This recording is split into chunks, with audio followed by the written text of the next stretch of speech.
Les inventions du professeur Wagner, l'homme qui ne dormait pas, d'Alexandre Beliaïev. 1. Un étrange locataire. Daisy, sa perte m'est insupportable. Daisy est ma meilleure amie. Je me sens si seule. La citoyenne Kmeman essuyait avec un petit mouchoir en dentelle ses yeux de taupe rougis et son long nez. « Je vous assure, continua-t-elle après avoir poussé un sanglot plaintif, que c'est l'œuvre du professeur Wagner. Je l'ai vu moi-même, plus d'une fois, mener des chiens en laisse dans son appartement. Qu'en fait-il? Dieu, j'ai peur d'y songer. Peut-être ma Daisy n'est-elle plus en vie. Prenez des mesures, je vous en conjure. Si vous ne le faites pas, j'irai voir la police. Daisy, mon pauvre bébé. » Et madame Kmeman se remit à pleurer.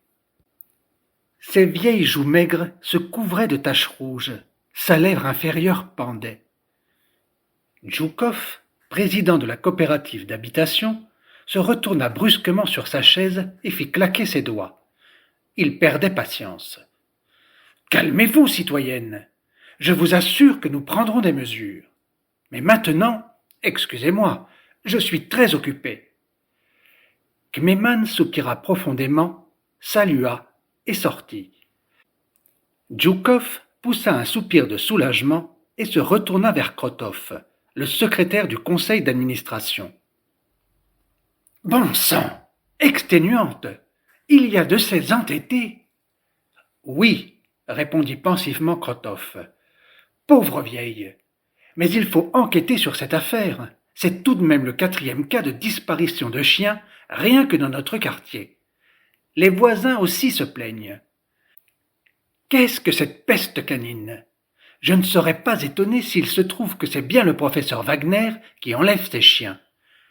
Mais pourquoi diable en a-t-il besoin? Il fait des faux cols en fourrure? Étrange personne, suspecte. Il est professeur. Qu'est-ce que ça fait qu'il soit professeur? Il fabrique peut-être de la fausse monnaie. Avec des chiens?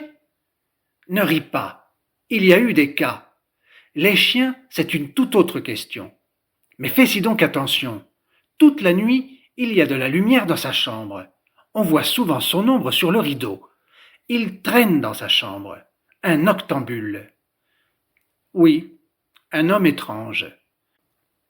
Il y a quelques jours, je rentre à la maison en tramway. Je lève les yeux.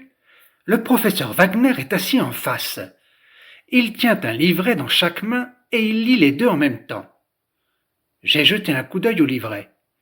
L'un est en russe, avec plein de chiffres différents, et l'autre est en allemand. Voilà ce qui est étonnant. Chacun de ses yeux en parcourt les lignes séparément. Un œil en lit un, l'autre lit l'autre. La receveuse s'approche de lui. « Votre ticket, dit-elle. Tenez. » Il a levé un œil vers elle, mais l'autre continuait à regarder le livre. Elle en est restée baba, et tout le monde a braqué les yeux vers lui. On le regarde, les bouches s'ouvrent d'étonnement, et lui faisait comme si de rien n'était. Il est peut-être devenu fou. Tout est possible. On frappa à la porte. Fima, la vieille intendante du professeur Wagner, entra dans la salle. « Bonjour à vous. Mon barine envoie l'argent pour l'appartement. »« Il a passé, le temps des barines, » dit Djoukov. « Eh bien, mon maître, quoi. Wagner. »« Eh bien, voilà, c'est elle qui va tout nous dire. »« Raconte-nous, Fima, ce que ton barine fabrique avec les chiens. » Fima agita désespérément la main. « Il en a beaucoup de chiens. Dis la vérité. » « Combien il a de chiens, je ne peux pas le dire. Il ne me laisse pas entrer dans la 2e chambre, où ils sont avec lui. Mais des chiens, ça, il y en a. On les entend aboyer. Une nuit, j'ai épié par une petite fente. Et quoi donc? Un chien était assis, attaché court à un collier. Il ne peut pas se coucher. Il meurt visiblement d'envie de dormir. Sa tête pan, comme ça. Et lui est assis à côté et le titille doucement sous le cou. Il ne le laisse pas dormir. Et lui-même, il ne dort pas. Il ne dort jamais. Comment ça, il ne dort pas? On ne peut pas ne pas dormir. Vraiment, je ne sais pas. Mais il ne dort pas du tout. Ça fait même longtemps qu'il s'est débarrassé de son lit. Qu'on ne l'évoque même pas, qu'il dit.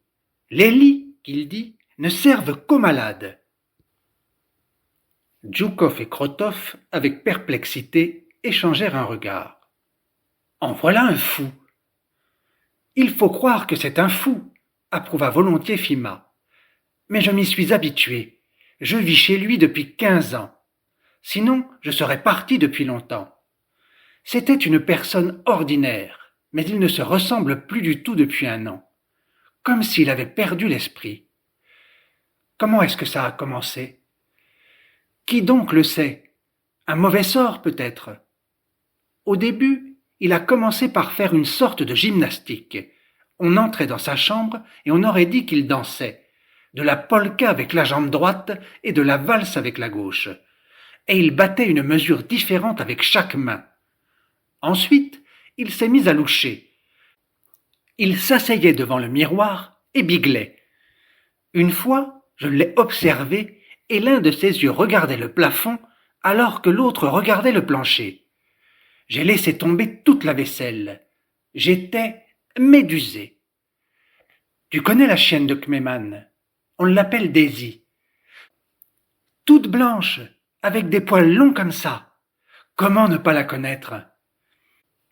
Eh bien, ton maître n'aurait-il pas chippé cette chienne? Je ne l'ai pas vue moi-même, mais ça se peut. Et moi qui m'attarde à bavarder alors que mon fer refroidit là-bas. Tenez, l'argent. Pourquoi si peu? Mon barine, mon maître, dit qu'il est inscrit au Tsikapou et a droit à une surface habitable supplémentaire. Qu'est-ce que c'est que ce Tsikapou? Demanda Krotov. Le Tsekoubou, devina Djoukov.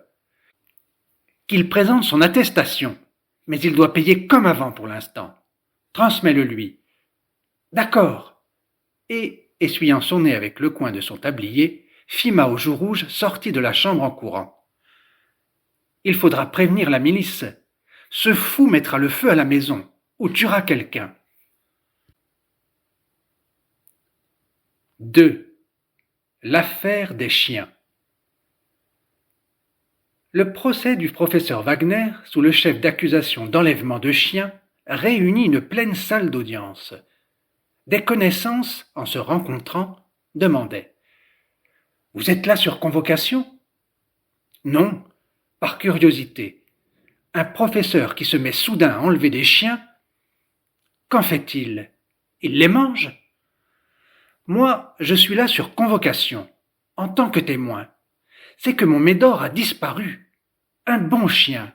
Je pense à tenter une action civile. Levez-vous, les juges entrent. Le procès du citoyen Ivan Stepanovitch Wagner, sous le chef d'accusation d'enlèvement, passe à l'audience. Le professeur Wagner s'approcha de la table. On ne lui donnait pas plus de 40 ans. Parmi ses cheveux châtains, sa barbe châtain clair en éventail et sa moustache broussailleuse, on remarquait seulement quelques poils argentés. Le teint frais de son visage, ses joues vermeilles et ses yeux brillants respiraient la force et la santé. Et on prétendait que cet homme ne dormait pas du tout, pensa le juge en regardant l'accusé avec étonnement. Il s'attendait à rencontrer un vieillard émacié, et c'est avec un intérêt déjà vif qu'il commença à poser les questions formelles. Prénom, patronyme, nom de famille. Ivan Stepanovitch Wagner. Âge, 53 ans. Les spectateurs échangèrent des regards de surprise. Occupation. Professeur de l'université de Moscou. Vous êtes membre d'un syndicat? Oui, celui des travailleurs de l'éducation. Membre du parti? Sans parti. Je n'ai jamais été traduit en justice. Citoyen de l'URSS? Oui. Marié? Veuf. Plaidez-vous coupable? Le professeur Wagner haussa vaguement les épaules. Non, non coupable. Mais n'avez-vous pas enlevé ces chiens? Permettez-moi de m'expliquer après l'audition des témoins.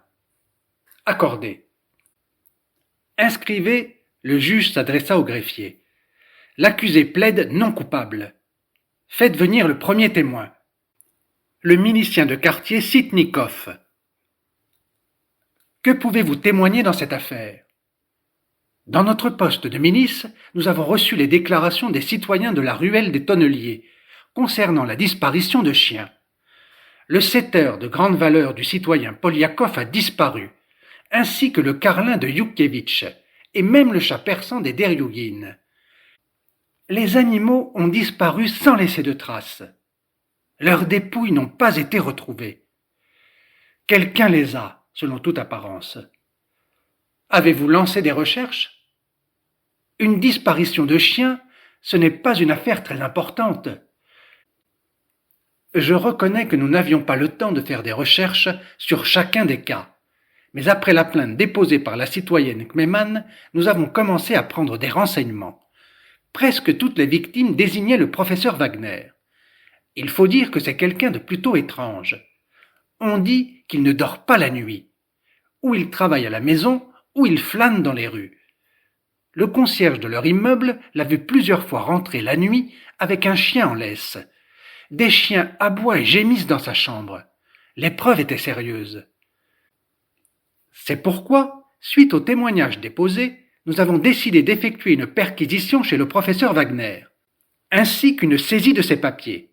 C'est moi qui ai mené la perquisition, en présence du président de la coopérative d'habitation, du concierge et de la citoyenne Kmeman. Dans la première pièce de l'accusé, rien de répréhensible n'a été trouvé, excepté divers instruments et machines de provenance inconnue. Dans la deuxième pièce, nous avons trouvé 6 chiens de race, de sexe et d'âge différents. Tous étaient attachés au mur avec de courtes courroies. La tête de certains d'entre eux pendait, comme s'ils étaient en train de mourir ou qu'ils étaient très fatigués. Et une petite chienne blanche était couchée sur la table, hirsute, avec un petit trou percé dans le crâne, de telle manière que la cervelle en était visible. La citoyenne Kmeman a identifié le cadavre de sa chienne, s'est mise à crier et s'est évanouie. On entendait les sanglots contenus de Kmeman dans la salle de jugement. « Daisy, Daisy !» murmurait-elle en sanglotant. « Les papiers que j'ai saisis ont été présentés au tribunal, » acheva le milicien. « Inscrivez. Témoin Djoukov. » Djoukov, président du conseil d'administration de la coopérative d'habitation, appuya la déposition du milicien. Nous avons également été contraints d'effectuer une perquisition, y ajouta-t-il, en raison du fait que le professeur Wagner est un locataire très étrange. Les autres locataires pensent qu'il est fou et craignent même de laisser sortir leurs enfants. Afin d'éviter la panique et la désorganisation parmi les habitants, je solliciterai que l'on soumit Wagner à une expertise psychiatrique. Peut-être est-il dangereux, ajouta Djoukov, troublé. On ne sait pourquoi. Et il faudrait l'expulser. Le professeur Wagner sourit. En quoi donc est-il dangereux? Demanda le juge. Mais, en tant qu'anormal, les voisins se plaignent aussi que quelque chose grésille dans sa chambre, vrombit, et on entend soudain des explosions. Il finira par faire sauter la maison. Et les chiens hurlent toute la nuit. C'est un locataire incommode en un mot. Citoyenne Kmeman. Monsieur le juge, commença-t-elle d'une voix tremblante, essuyant ses larmes de son mouchoir et se corrigeant aussitôt. Citoyen juge, c'est un meurtrier. Elle désigna Wagner d'un doigt portant 2 bagues de fiançailles. Je suis veuve, je n'ai personne. Il a tué ma meilleure amie, ma Daisy. Et Kmeman se remit à pleurer. Intentez-vous une action civile? Quelle action civile? Pourquoi? Pour votre chienne. C'est ce que vous demandez dans votre déclaration. Rien ne me dédommagera de sa perte, prononça-t-elle tragiquement. Je ne sais pas ce qui est écrit là-dedans. Les témoins restants n'apportèrent rien de nouveau.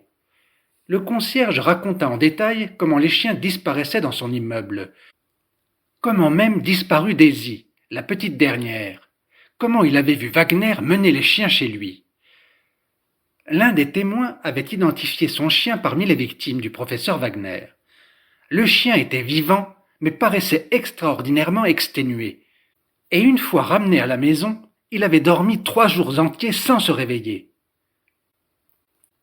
Durant la perquisition, déclara le juge une fois l'audition des témoins terminée, ont été saisis parmi les papiers du professeur Wagner des registres avec des notes diverses, concernant manifestement les expériences qu'il a menées sur les animaux. Je donne lecture de quelques-unes d'entre elles. Voici, commença le juge, les notes du professeur Wagner sur ses expériences. Sujet de l'expérience, Diana. 7 heures, femelle, poids de 22 kg. Viscosité du sang pendant la veille, 2,89. Viscosité du sang en période d'épuisement par l'insomnie, 1,46. Il y a aussi une rangée avec ce genre de table. Point cryoscopique, état normal 0,59 degrés, état de besoin impératif de sommeil 0,58 degrés. Densité, état normal 1,064, état de besoin impératif de sommeil 1,057. Viscosité, état normal 2,711, état de besoin impératif de sommeil 2. Accusé professeur Wagner. Selon les dépositions des témoins et selon les documents en notre possession, j'estime votre culpabilité pleinement établie. Pourquoi donc ne plaidez-vous pas coupable? Expliquez-nous. Citoyen juge, je ne nie pas le fait de l'enlèvement des chiens, mais je ne plaide pas coupable. Et voici pourquoi. Le vol suppose un but intéressé. Je n'avais pas, moi, de tel but. Vous-même venez de divulguer les documents par lesquels le tribunal peut se convaincre que j'ai poursuivi un but exclusivement scientifique. Je mène des expériences ayant une importance colossale pour toute l'humanité. L'intérêt que doivent amener ces expériences est incommensurable au tort minime que j'ai causé. De quelles expériences s'agit-il? Après une hésitation, le professeur Wagner répondit. Je travaille sur le problème de la fatigue et du sommeil. Vaincre la fatigue et faire disparaître la nécessité du sommeil. Voici la tâche que je me suis fixée. Et l'avez-vous résolue avec succès? Est-il vrai que vous-même vous passez déjà de sommeil? Oui, c'est la vérité. Je ne dors plus et peux travailler sans fatigue 24 heures par jour. Un mouvement se fit dans l'audience. Des exclamations étonnées et des chuchotements se faisaient entendre. Pourquoi donc n'avez-vous pas publié vos résultats? Je poursuis le perfectionnement de mes méthodes. Mais n'expliquerez-vous donc pas pourquoi vous avez considéré nécessaire d'avoir recours à des méthodes illégales et si étranges pour obtenir des chiens pour vos expériences? Si celles-ci présentent de la valeur, le gouvernement vous aurait pourvu de tout ce qui est nécessaire pour votre travail. Le professeur Wagner se troubla. Ces expériences sont trop audacieuses. Elles pouvaient même apparaître complètement fantasques. Je croyais à leur succès, mais la route était pavée d'échecs inéluctables. Ceci risquait de nuire à l'affaire ainsi qu'à ma réputation, avant que j'eusse atteint des résultats positifs. C'est pourquoi j'ai choisi de les mener dans le calme de mon cabinet à mes risques et périls. Mais je disposais de trop peu de moyens personnels pour l'acquisition de chiens nécessaires à mes expériences. Et y renoncer alors que la moitié du problème avait été résolu, je ne le pouvais pas. Et j'ai été contraint. D'enlever des chiens? Ajouta le juge avec un sourire. Le professeur Wagner se redressa et répondit d'un ton de profonde conviction en son bon droit. La vie d'un chien, ce n'est qu'une vingtaine d'années. Le prix d'un chien, ce sont des roubles, beaucoup, des dizaines de roubles.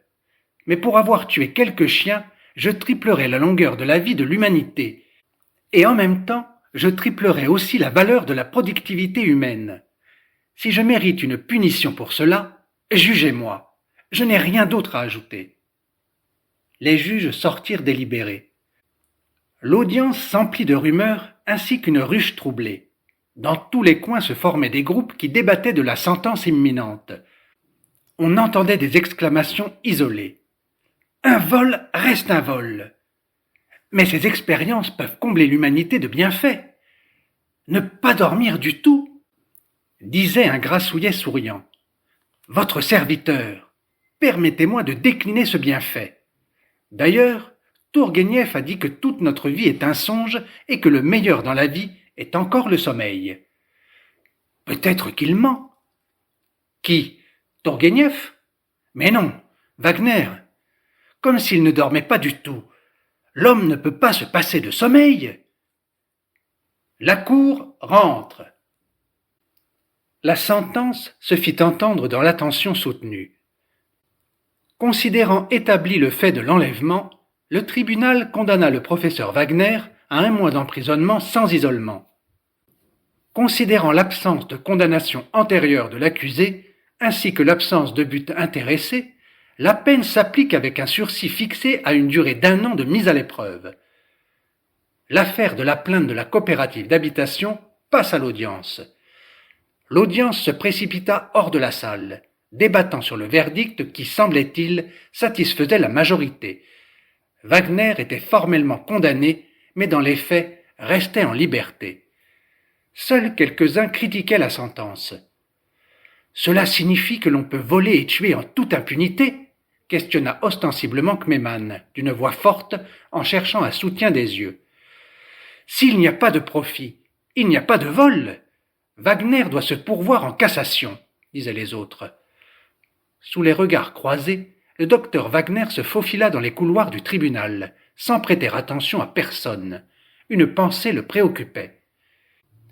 Où vais-je donc trouver à présent les chiens nécessaires pour les expériences? 3. L'homme qui ne dormait pas. La procédure judiciaire eut pour le professeur Wagner des conséquences inattendues. Il obtint la renommée, peut-être plus tôt qu'il ne le désirait. Le correspondant d'un petit journal moscovite s'était trouvé par hasard à la séance. Quelques jours plus tard, apparut dans la rubrique des chroniques judiciaires un entrefilet au nom intrigant « L'homme qui ne dormait pas ». Le procès du docteur Wagner y était raconté et on y annonçait que le professeur avait vaincu le sommeil.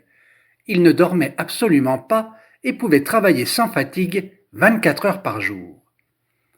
Quelques jours plus tard, résultat de cet entrefilet, l'intendante informa Wagner de l'arrivée du correspondant du journal Izvestia. Wagner fit une grimace de mécontentement, il avait l'habitude de conserver le secret sur ses travaux. Mais, après avoir réfléchi un instant, le professeur décida d'utiliser la visite du représentant de la presse. S'il était désormais impossible de capturer des chiens la nuit, il restait à recourir à l'aide gouvernementale.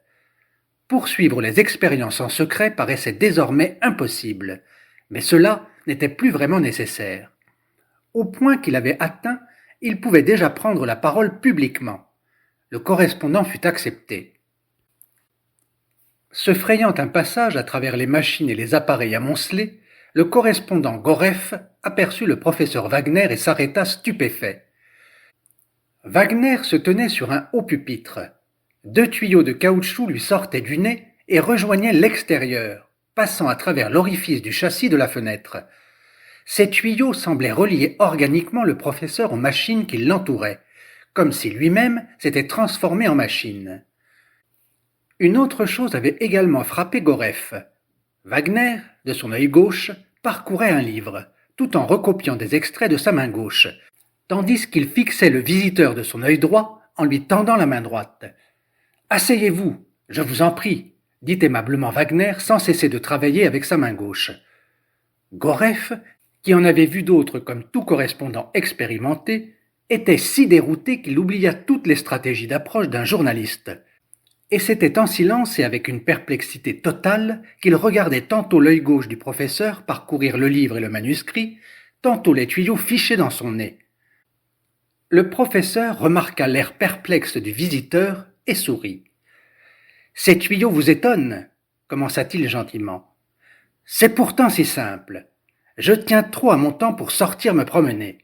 Cependant, l'air pur est nécessaire à la santé du corps et à la lucidité de la pensée. J'ai donc créé ce petit dispositif, j'ai fait sortir par le toit ces deux tuyaux dont les extrémités s'insèrent, d'une manière particulière, dans le nez. Lors de l'inspiration, une valvule s'ouvre. Lors de l'expiration, celle-ci se ferme sous la pression de l'air, et c'est l'autre qui s'ouvre, libérant l'air travaillé par les poumons. Ce petit dispositif m'offre la possibilité de respirer en permanence un air frais. Et voyez donc comme mes joues sont roses. Une invention de rien du tout, mais qui peut se révéler très utile. Représentez-vous les malades auxquels il est impossible de quitter la chambre. La ventilation contemporaine laisse encore beaucoup à désirer.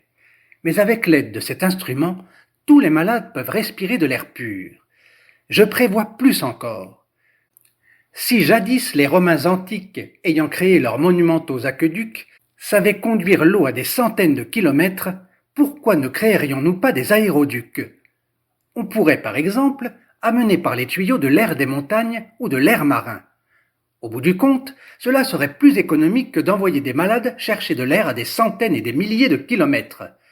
Des tuyaux centraux, avec une compression particulière, amèneront l'air dans nos villes, où il sera réparti. L'air de la montagne, de la mer, de la steppe ou celui embaumé par des pins sera accessible à tous.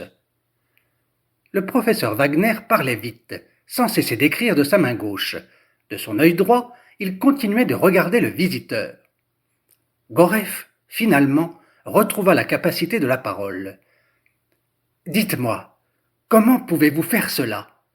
Et il regarda les yeux qui louchaient du professeur et sa main gauche. Écrire de la main gauche, diriger chaque œil séparément, travailler et m'entretenir simultanément avec vous. Le fait est que chacun de mes hémisphères cérébraux agit parfaitement de lui-même et presque indépendamment de l'autre. Mais je dois vous expliquer, pour ainsi dire, mon point de départ. Comme vous le savez, je suis officiellement professeur de biologie. Vous ne savez pas moins, j'espère, que les disciplines scientifiques contemporaines se divisent avec une vitesse extraordinaire en domaines indépendants. La chimie biologique progresse devant nos yeux. Chaque nouvelle branche scientifique, à l'instar de la théorie atomique, évolue en discipline indépendante. Des années sont nécessaires pour concevoir chacun de ces domaines scientifiques séparés. Mais dans le même temps, afin d'avancer, il faut connaître aussi les sciences attenantes. La biologie et la physiologie, la chimie et l'électricité, même la géologie et l'astronomie. Toutes s'entrelacent et s'influencent mutuellement. Il faut une sorte d'esprit universel pour embrasser toute cette masse de connaissances. Mais la vie humaine est si courte. J'ai passé la 50aine. Encore une dizaine d'années et rideau. Devant moi, il y a des problèmes colossaux que je veux résoudre. Cela signifie que la première chose que je devais me constituer en but, c'était d'allonger ma vie d'une manière ou d'une autre. J'ai d'abord pensé aux expériences de rajeunissement, et les résultats m'ont déjà bien aidé. J'ai l'air plus jeune que mon âge. Peut-être me tournerai-je encore vers ces expériences. Mais pour le moment, je m'arrête à ce qui m'est le plus familier en raison de mes travaux sur le cerveau. La première pensée qui m'est venue à l'esprit a été de former la capacité de chacun de mes hémisphères cérébraux de fonctionner séparément. Malheureusement, je ne peux pas m'arrêter en détail sur ces travaux. Cela prendrait beaucoup trop de temps. Je dirais seulement que c'est l'entraînement qui joue ici le rôle important. Il vous est peut-être arrivé d'observer la gymnastique rythmique de Dalcroze. Les petits enfants maîtrisent rapidement la capacité de contrôler des mouvements asymétriques. Ils peuvent frapper 3 temps de la main droite et 2 de la main gauche, et de plus avec des rythmes différents tout en exécutant des mouvements différents avec les jambes. C'est quelque chose de semblable que j'ai effectué, et d'ailleurs à la grande perplexité de mon intendante. Il a été plus difficile de maîtriser l'appareil oculaire, car chacun de nos yeux possède un système de direction indépendant. Mais étant donné que nous voyons mieux en fixant les 2 yeux sur le même point, nous avons pris l'habitude de coordonner leurs mouvements.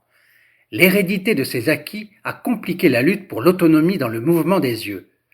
Une telle indépendance dans le mouvement de chaque œil est néanmoins tout à fait possible. Le caméléon peut en servir d'exemple. J'ai fait des exercices. Vous voyez le résultat. Apprendre à écrire et travailler de la main gauche n'a pas représenté une grande peine.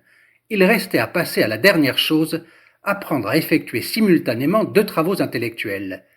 Par exemple, écrire en même temps de chaque main 2 études scientifiques sur des thèmes différents. Cela m'a pris quelques années, mais j'ai atteint mon but. J'ai ainsi doublé ma production cérébrale. Mais cela me semblait peu. 8 heures de sommeil. Nous perdons le tiers de notre vie humaine dans cet état d'impuissance et de demi-mort. Voilà ce qui me révoltait. Il faut libérer l'humanité de la charge du sommeil. Quelles extraordinaires perspectives, quelles possibilités! Combien de grandes œuvres les grands penseurs nous auraient encore données si toute leur nuit avait pu être consacrée à la création! Combien de grandes œuvres inachevées ne le seraient pas! Comme le progrès avancerait! L'ouvrier, ayant travaillé aux heures fixées à sa machine-outil, consacrerait la nuit au livre ou au travail social. Nous n'aurions pas d'illettrés. Mieux encore, tous recevraient la possibilité de devenir parfaitement instruits. De quel pas gigantesque avancerait le progrès? C'était à cela que je pensais. Le professeur Wagner s'était animé. Son œil droit brûlait d'enthousiasme. Apparemment, l'agitation s'était également transmise à l'autre moitié de son cerveau. Son œil gauche était tout aussi enflammé et sa main gauche s'était mise à écrire par saccades. Mais Wagner le remarqua, et l'œil gauche sembla s'éteindre, replongé dans le travail, et la main gauche laissa la plume courir avec méthode, alors même que l'œil droit continuait à brûler d'exaltation et que la main droite traçait de grands cercles. « Et tout cela est désormais possible, » dit le professeur. Le sommeil n'est en fait pas du tout un phénomène normal, mais une maladie qui est le résultat d'une intoxication aux hypnotoxines. Il s'agit de poisons particuliers que le cerveau sécrète pendant son fonctionnement. Intoxiqué par ces poisons, la personne s'endort, c'est-à-dire tombe malade. Au cours de son sommeil, le cerveau ne produit pas de nouvelles toxines. Pendant ce temps, l'organisme détruit les toxines accumulées pendant toute la journée. Ainsi, en dormant, l'homme guérit, mais, hélas, pour retomber malade le soir, et il est encore forcé de s'allonger dans son lit. N'est-ce pas terrible? Le sommeil est, si vous voulez, contagieux. J'ai fait une expérience. Forcer un chien à ne pas dormir. Lorsque son organisme a été intoxiqué par les hypnotoxines, j'ai extrait celles-ci et les ai injectées à un chien bien reposé et venant seulement de se réveiller. Celui-ci s'est aussitôt rendormi. Tout le problème était de trouver des contrepoisons, des anti-hypnotoxines. Et je suis parvenu à résoudre un problème plus vaste que je ne l'avais supposé. L'anti-hypnotoxine que j'ai découverte tue non seulement les toxines du sommeil, mais également les autres toxines. Par conséquent, il assainit tout l'organisme. Il y avait beaucoup d'obstacles, mais ils sont vaincus. J'ai vaincu le sommeil. Je me suis débarrassé de mon lit, ce symbole d'hôpital. Je ne dors plus et travaille presque toute la journée. Je prends mon anti-hypnotoxine avec mon repas, et les repas ne me prennent que 2 heures par jour environ. Tout était si extraordinaire que Gorev demeurait assis en silence, écoutant attentivement le professeur. « Mais comment vous sentiez-vous les premiers temps ?» finit-il par lâcher. Il est vrai que j'ai eu quelques difficultés à me détacher de l'habitude de dormir. Je n'avais absolument pas sommeil. Mais cette journée de travail ininterrompue et sans fin, avec le soleil derrière la fenêtre comme sous le sombre rideau de la nuit, me faisait un effet étrange. Cependant, je m'y suis rapidement habitué. Et que l'on travaille bien dans le calme de la nuit. Je ne dissimule pas une pensée égoïste. Lorsque tous commenceront à mener une vie sans sommeil, je crains que la nuit ne sera plus aussi calme. Mais ne pensez-vous pas que la perspective d'une vie sans sommeil ne plaira peut-être pas à tout le monde? J'en suis même convaincu, et le professeur sourit. En hiver, dans un village perdu, j'ai proposé à un paysan qui s'étonnait que je ne dormasse pas d'expérimenter mon procédé. Il a accepté. Au matin, je lui demande comment il se sent. « Bien mal, » répliqua-t-il. « J'ai failli mourir d'ennui. Tout le village dort. Il n'y a que les chiens qui aboient. J'ai marché. Quel cafard!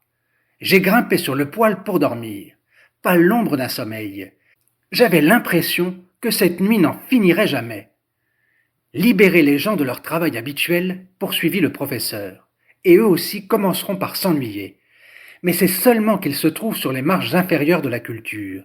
Cette culture s'élèvera d'elle-même par l'utilisation rationnelle des nuits d'insomnie.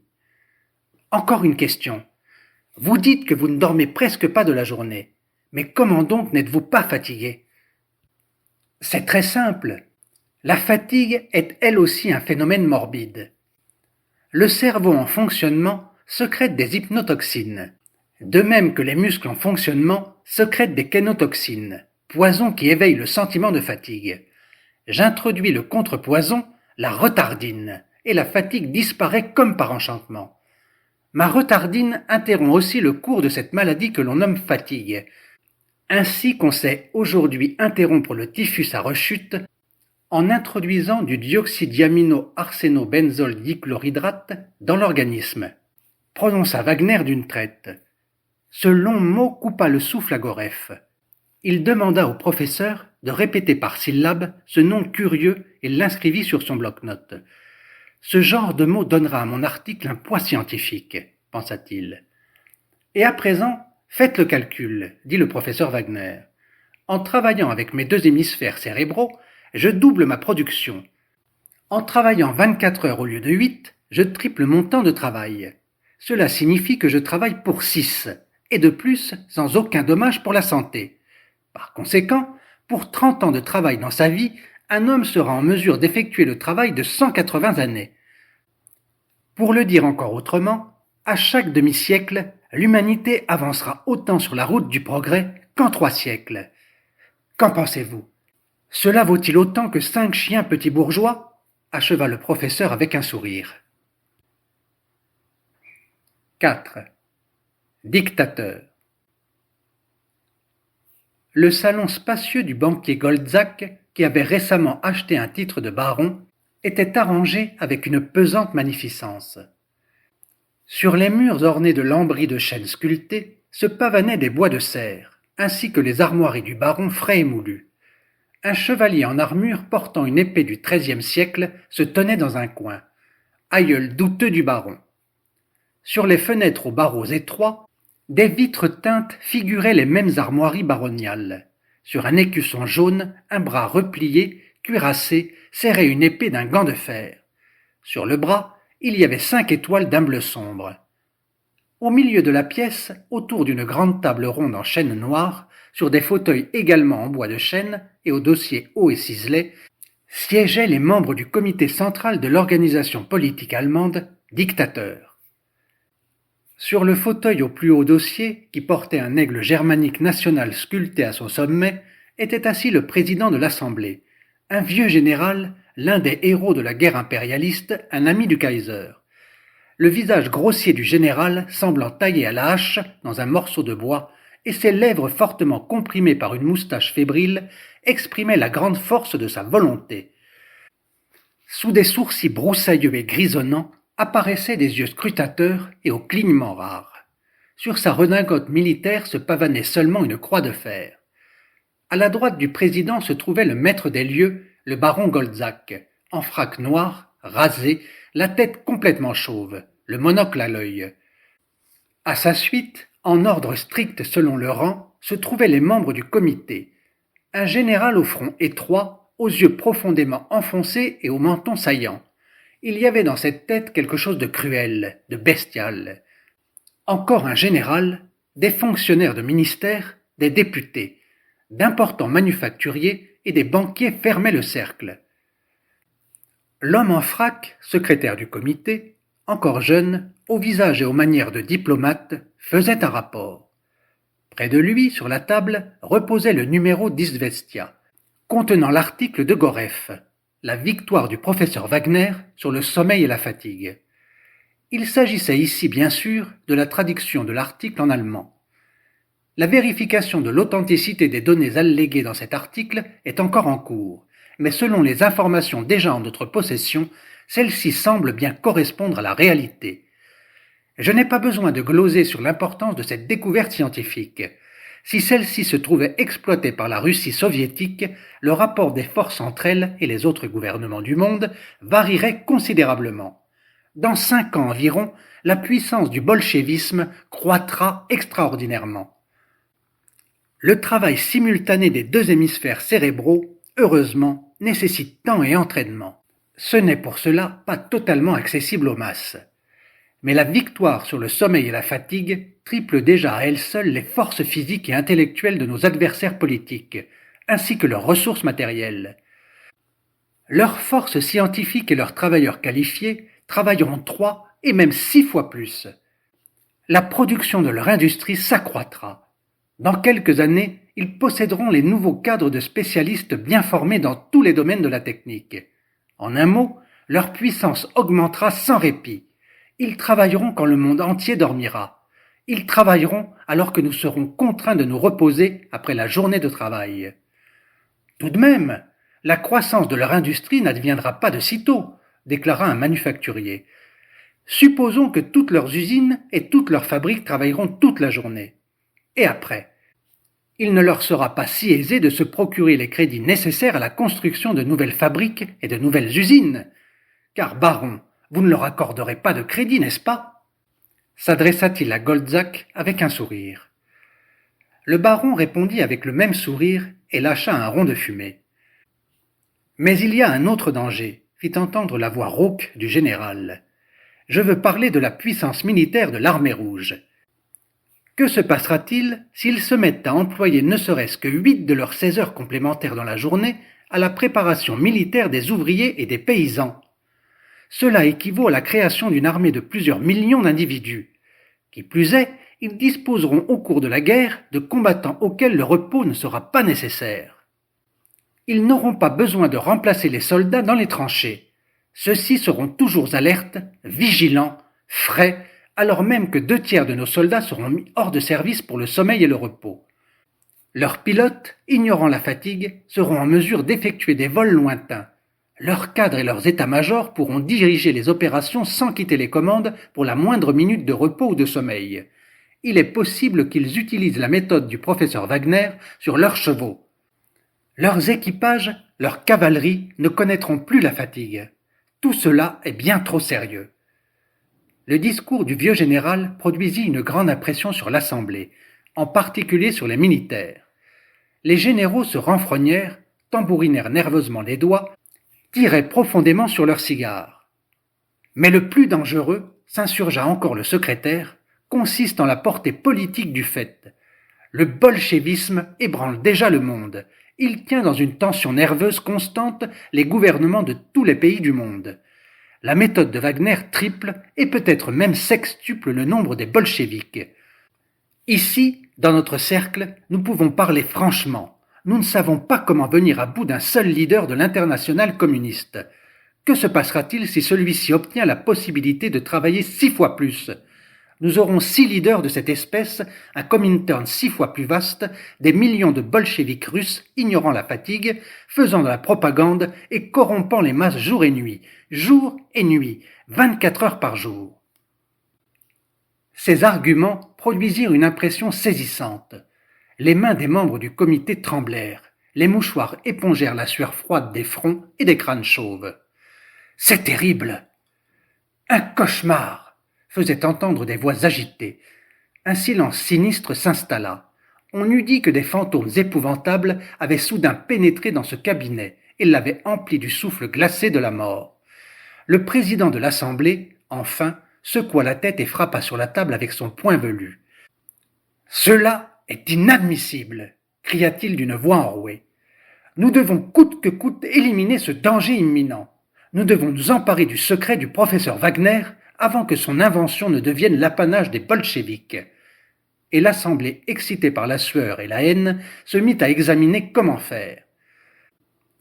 Seul le baron Goltzac ne participa pas à la délibération. Il voyait se dessiner des projets grandioses.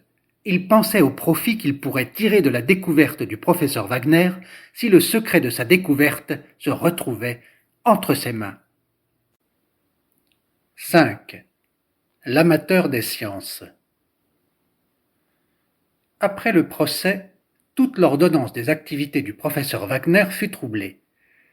Chez lui apparaissaient des correspondants de journaux et de revues, des professeurs, des étudiants, ainsi qu'un simple public curieux désirant mettre à l'essai la poudre anti-sommeil.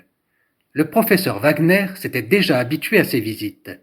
C'est pourquoi il ne s'étonna pas lorsqu'il entendit quelqu'un demander « derrière la porte, la permission d'entrer. Une fois la porte ouverte, le professeur vit un jeune homme au visage potelé et rose et aux cheveux courts, clairs et bouclés. De grandes lunettes à la mode en tortue juraient quelque peu avec ce jeune visage. Un complet impeccable donnait un air européen à l'inconnu. Permettez-moi de me présenter, cher monsieur le professeur. Hermann Taube, membre de la Société berlinoise des amateurs de sciences naturelles. C'est au nom de cette société que je vous rends visite. Votre découverte nous a extraordinairement intéressés, et notre société vous présente une très humble demande. Ne pourriez-vous pas donner quelques cours sur vos travaux au sein de notre cercle ? Malheureusement, je ne dispose pas de temps. Oh, cela n'en prendra pas beaucoup, se trémoussa le jeune homme. Sa voix féminine montait jusqu'aux notes les plus aiguës. Ses yeux regardaient, suppliants, à travers les cercles de ses lunettes en tortue. Il inclinait même la tête en joignant les mains. Si seulement vous acceptiez, si seulement vous acceptiez. Pour nous, cela serait un tel événement. Je ne suis pas savant moi-même, mais je suis un amateur passionné de science. Mon père est riche, très riche. Si vous le souhaitiez, nous trouverions tout ce qui est nécessaire à vos travaux. Nous vous équiperions avec un excellent laboratoire. Des dizaines, des centaines de chiens seraient à votre disposition. Wagner sourit. Vous êtes très aimable, mais je dois malheureusement décliner votre offre. Je n'ai pas l'intention de quitter la Russie. Quel dommage! Oh, quel dommage! Il me semblait que travailler ici ou travailler là-bas, mais vous ne refuserez pas de donner quelques cours chez nous. Cela ne prendra que quelques jours. Nous prendrons la voie aérienne, à bord de l'avion de la nouvelle compagnie de communications aériennes, Unschädlich und Bequemheit. Sécurité et confort. Le nom est parfaitement justifié. Il fait concurrence avec succès à Deruluft. Je me charge de toutes les démarches concernant l'obtention du visa et des passeports. Ne parlons pas des frais et des honoraires. Nous nous chargeons de tout, bien entendu. Je ne pourrais pas employer à cette affaire plus de 3 ou 4 heures. Je tiens trop à mon temps. N'oubliez pas que j'ai une productivité sextuplée. Si je perds ne serait-ce que 2 jours, cela équivaut pour moi à la perte de 12 jours. Non, je ne peux pas accepter votre proposition. J'en suis extrêmement affligé, et le directeur de notre laboratoire, le professeur Braud, en sera plus affligé encore. Il travaille dans le même domaine que vous, mais sa méthode est quelque peu différente. Le professeur Wagner s'anima. Tiens donc, quelle est donc sa méthode ? Il tente. Traub se troubla quelque peu.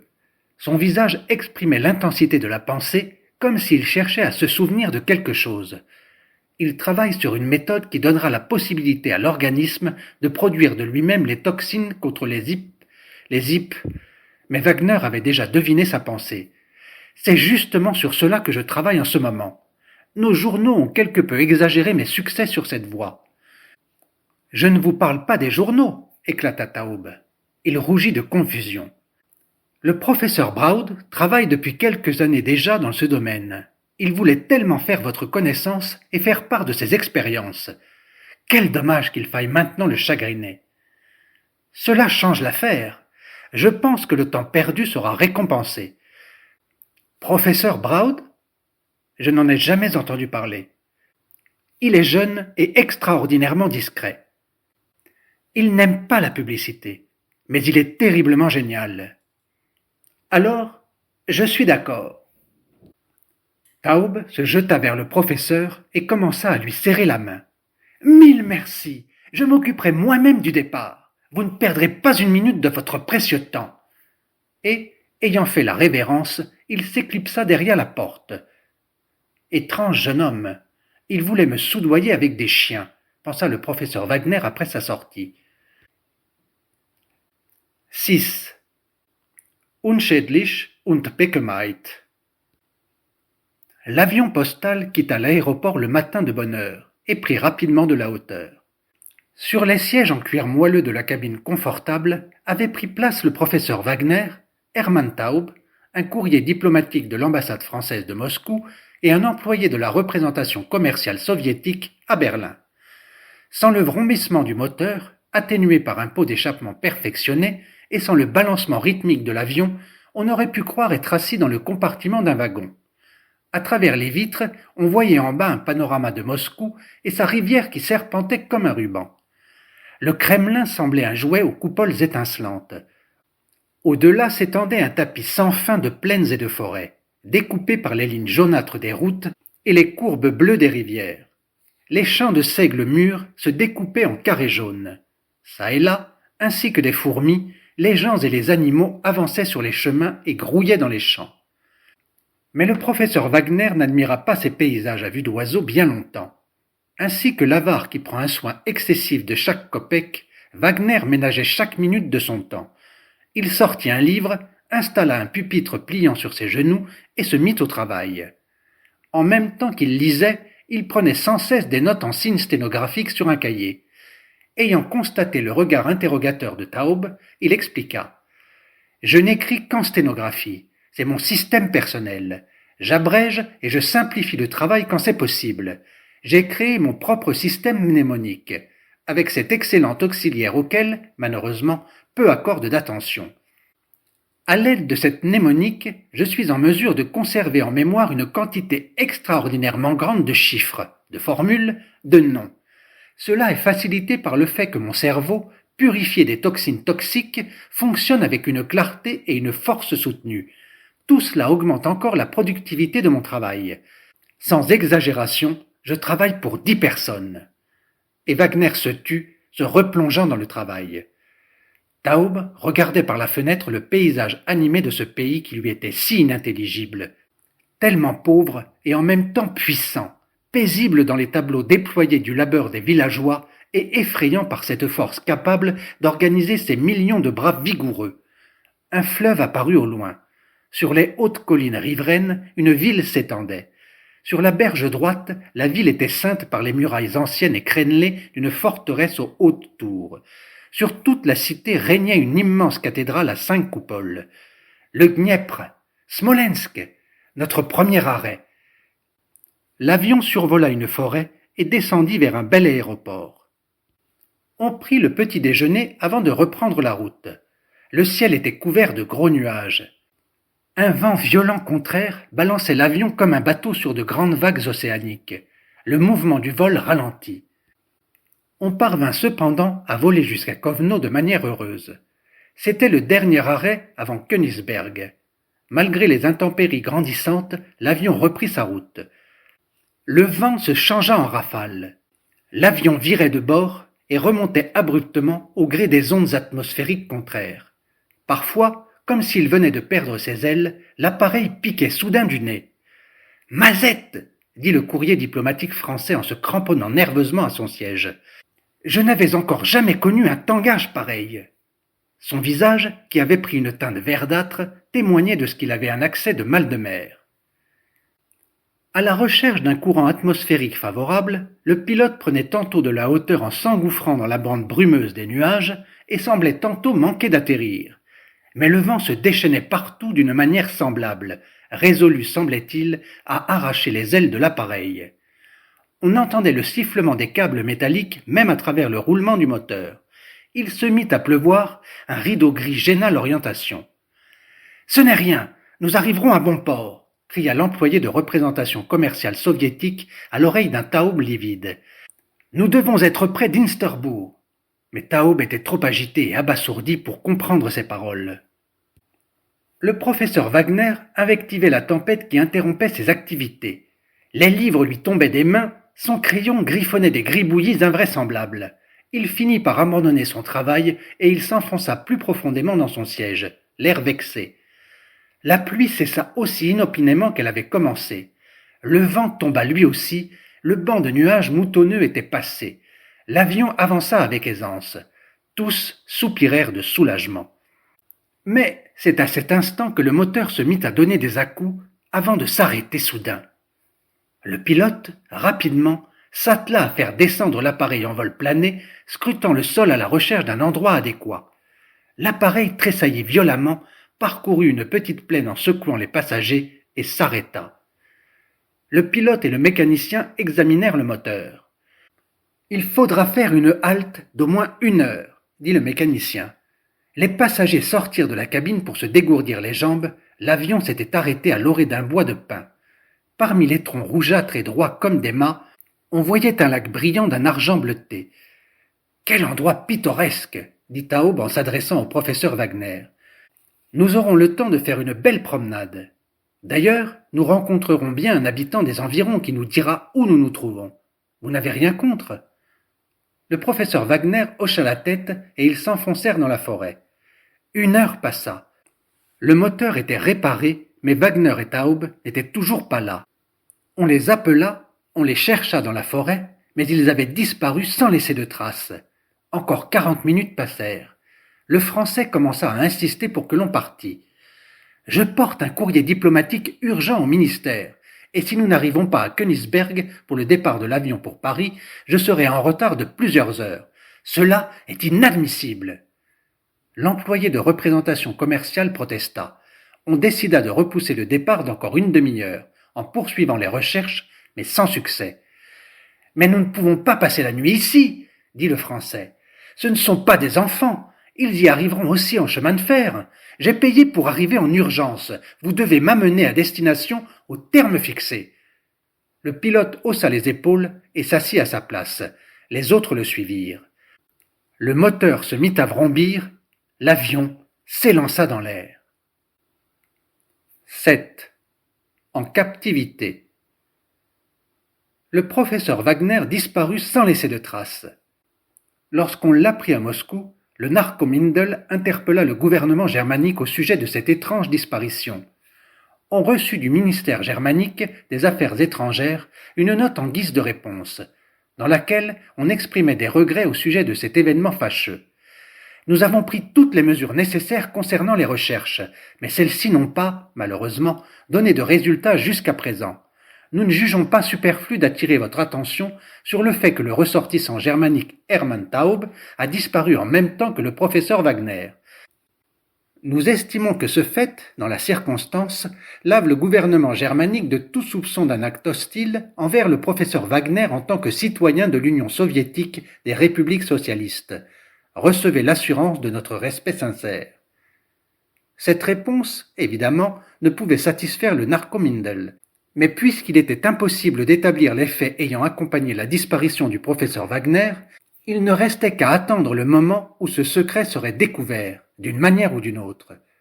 Voici ce qui était arrivé à notre professeur Wagner. Quand ils se furent enfoncés dans la forêt, Taube lui proposa d'observer les ruines d'un château se trouvant près d'un lac forestier. Le professeur suivit Taube sans la moindre suspicion. Là-bas, une embuscade les attendait. 3 personnes masquées se jetèrent sur le professeur, le bâillonnèrent et lui bandèrent les yeux. Taube arracha des mains de Wagner la serviette qui contenait les papiers qu'il avait pris avec lui avant d'aller se promener. Des mains vigoureuses le firent asseoir dans une automobile qui patientait et ils se mirent en route. Après 1 heure à peine, l'automobile s'arrêta, on fit entrer Wagner dans une maison. Le professeur était furieux. « Qu'est-ce que cela signifie ?» demanda-t-il en cherchant Taube des yeux, lorsqu'on lui eut enlevé son bandeau. Mais Taube n'était pas là. Ces 3 ravisseurs aussi étaient absents. C'était un élégant jeune homme en civil et au maintien militaire qui se tenait devant lui.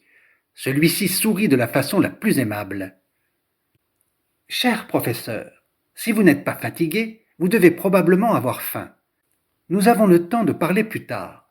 Je vous prie de vous sentir comme chez vous. Vous ne refuserez pas de dîner avec moi. Nous n'avons pas dressé de lit, puisque vous ne dormez pas, n'est-ce pas ?» Et il montra de la main une table bien garnie et des bouteilles d'un vin coûteux. « Je vous remercie, mais je n'ai pas faim, » répondit Wagner, bien qu'il eût très faim. « Je vous somme de vous expliquer. »« Quel dommage, » répondit le jeune homme avec le même sourire aimable. « Nous vous avons préparé vos plats favoris, mais je ne vous dérangerai pas. Malheureusement, je ne peux pas vous souhaiter une bonne nuit. Vous n'en avez pas besoin. » Et il sortit avec son invariable sourire. Le professeur Wagner regarda autour de lui. Cette pièce, en tout cas, n'évoquait pas un repère de bandits. Tout aux alentours était élégant, commode et confortable. Glissant des yeux sur la table, il vit des asperges fumées, des petits pois, de la salade. Wagner, avalant sa salive, se détourna de la table et s'assit dans le fauteuil d'un air sombre. Pour comble, on lui avait pris sa serviette et il ne pouvait pas travailler. De temps à autre, Wagner se levait, approchait de la porte, celle-ci était fermée. Il souleva le store de la fenêtre et vit d'épais barreaux de fer. La fuite était impossible. « Quelle absurdité !» grommela-t-il. Et morose, il s'enfonça à nouveau dans le fauteuil. Il y resta assis ainsi jusqu'au matin. Les 3 personnes en masque réapparurent de bonne heure, et en silence le bâillonnèrent et lui bandèrent les yeux, le firent sortir et le firent asseoir dans un fauteuil moelleux. Le moteur d'un avion se mit en marche. Le professeur sentit l'appareil quitter la terre. Le vol dura au moins 3 heures. Quand on lui débanda enfin les yeux à nouveau, il vit devant lui le même jeune homme qu'auparavant. « Bienvenue, cher professeur. Je vous souhaite une bonne installation. Puisqu'il nous faudra passer du temps ensemble, permettez-moi de me présenter. Heinrich Braud. »« Vous êtes professeur ?»« Pas exactement, » sourit Braud. « Mais vos expériences sur la fatigue ? Taube m'avait dit... »« Ah, tiens donc. Eh bien, il s'agit probablement d'un autre Braud. Permettez-moi de vous accompagner, si l'on peut dire, jusqu'à votre domaine. Voici votre cabinet de travail. » Il fit un mouvement circulaire de la main en montrant une salle spacieuse avec un grand bureau, un mobilier en chêne et une bibliothèque. Les fenêtres aux verres dépolis se trouvaient derrière des barreaux. Vous trouverez ici tout ce qui a été écrit par des savants concernant les recherches sur le sommeil et la fatigue. Malgré tout le caractère insolite de sa situation, Wagner ne pouvait pas se retenir et s'approcha de la bibliothèque. Preyer, Ehrer, Bouchard, Claparède, disait-il au dos des livres. Tout cela est déjà ancien. Legendre, Pierron, je leur suis quelque peu redevable. Sans aucun doute, vous êtes allés plus loin que cela. Mes chers professeurs, ne désirez-vous pas passer dans le laboratoire ? Et ils passèrent dans une autre pièce. 8. Le sort du professeur Wagner se décide. Alors que Braud, avec une charmante politesse, accompagnait le professeur Wagner dans son domaine, le comité dictateur décidait du sort du prisonnier. La majorité des membres du comité inclinait vers l'idée qu'il était nécessaire d'écarter Wagner. Dans la serviette du docteur Wagner, nous trouverons forcément le secret de son invention. Nous avons brillamment réussi son enlèvement. Mais il reste le danger que le secret de son rapt soit tôt ou tard découvert, si nous ne faisons pas disparaître la preuve majeure contre nous. Cette preuve était le professeur Wagner lui-même. Tuer Wagner ? Personne évidemment ne le disait ainsi dans cette réunion dont les membres se considéraient comme la fleur de la culture. Mais tous se comprenaient. Seul le baron Goltzack se prononça contre la disparition des preuves. Le secret le plus absolu exclut toute possibilité que Wagner soit découvert. Les manoirs et une garde sûre garantissent contre une évasion. Pourquoi recourir à des méthodes extrêmes ? Un tel esprit, une intelligence au talent si exceptionnel, peut se révéler pour nous d'un grand profit. Il faut simplement, d'une manière ou d'une autre, le contraindre à travailler pour nous. Goltzack n'acheva pas sa pensée. Il comptait s'approprier plus d'une invention de Wagner pour l'exploitation commerciale. Mais la majorité des voix était contre lui. Cependant, l'intervention du secrétaire changea la donne. « Je fais la proposition, dit-il, de laisser la question ouverte quelque temps. Le fait est que Wagner a pris toutes ses notes selon une méthode de sténographie parfaitement inconnue, sans doute de sa propre invention. J'ai déjà engagé au décryptage les meilleurs spécialistes du ministère des Affaires étrangères et d'autres institutions.